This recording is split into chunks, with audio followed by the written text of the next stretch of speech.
What's up, guys? This is Dennis with Luke's on Jewelry. This is episode 4 of Humble Beginnings. In this video, I'm going to be sharing with you guys the lessons I have learned from my jewelry journey. You have seen how I started with zero, how I worked for free just to learn, and how me and my wife hustled at the swap meets with nothing but a handful of silver pieces. Today, I'm going to share 6 lessons I have learned from that journey, lessons that go beyond jewelry and business. These are principles that can help you in your work, your relationships, your faith, and really any area of your life. So let's start off with lesson 1. Don't despise small beginnings. The hardest part is showing up. I'll never forget those moments waking up at 4 a.m., grabbing a donut and coffee, packing up the car.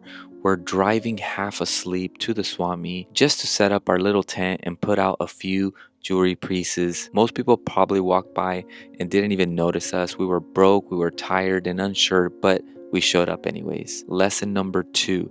Don't let other people's opinions define your future. You have to believe in yourself first. This was huge for me. I'll never forget when an old classmate came by at me and laughed. She says, "Wow, you sell here?" And I said, "Yeah, this is my business." And she laughed again, "Your business?" And in that moment, I had a choice. I can let her words crush me and destroy me, or I can keep going. And I decided right there that her opinions weren't going to stop me. And that moment became a turning point for me to keep moving forward and disregard other people's opinions. And lesson 3. Celebrate the small wins. They build momentum when times are tough. Some weekends we didn't even make a dime. Booth rent was about $75, and there was days we left negative, meaning we actually lost money just showing up, just being there. By the time we packed up at 5:30 and got home at 6:30, we were sunburnt, we were tired, we were drained, and we were wondering if it was even worth it. But then there was little wins, like days I could turn to my wife and say, "Let's go grab something to eat." It wasn't fancy, it was just lunch, but back then being able to treat her after the hustle felt like we were on the top of the world. Lesson number 4.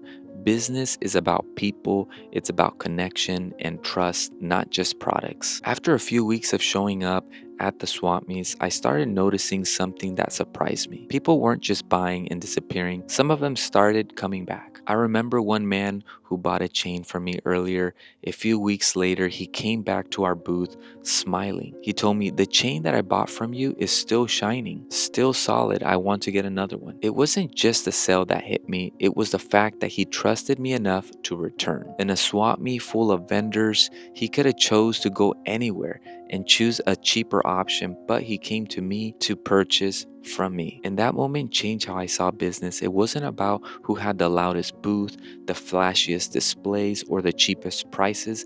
It was all about trust. Lesson number 5.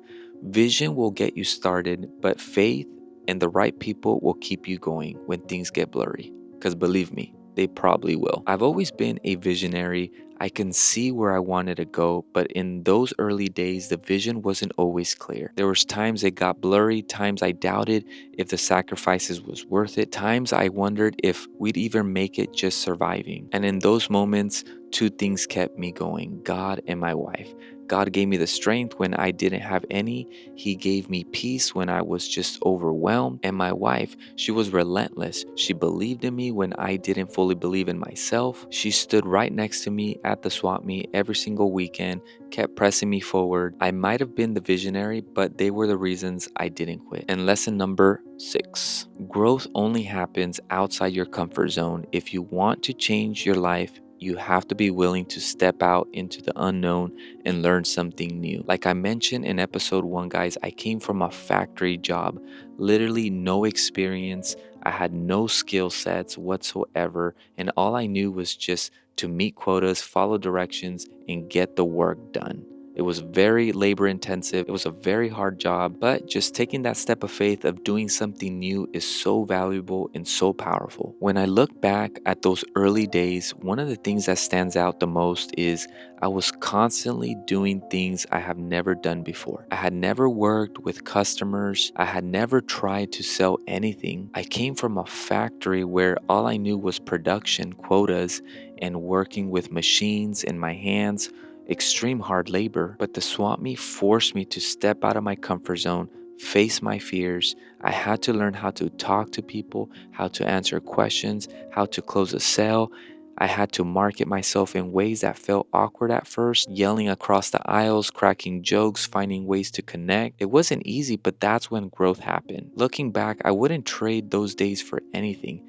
The 4 a.m. mornings, donuts and the coffee, the sun hitting your face all day, the people laughing, the people doubting, the slow days, the losses, the wins, it all shaped me and it all made me who I am today. So if you're watching this and you're on your own humble beginnings, broke, doubted, tired, maybe even embarrassed, don't quit. Don't let anyone's laughter stop you. Don't let the losses convince you it's over, because those struggles, they're not the end of the story. They're the part that's building you. So guys, that's it. I really hope that you enjoyed this series of humble beginnings and watched all the way to 4 episodes.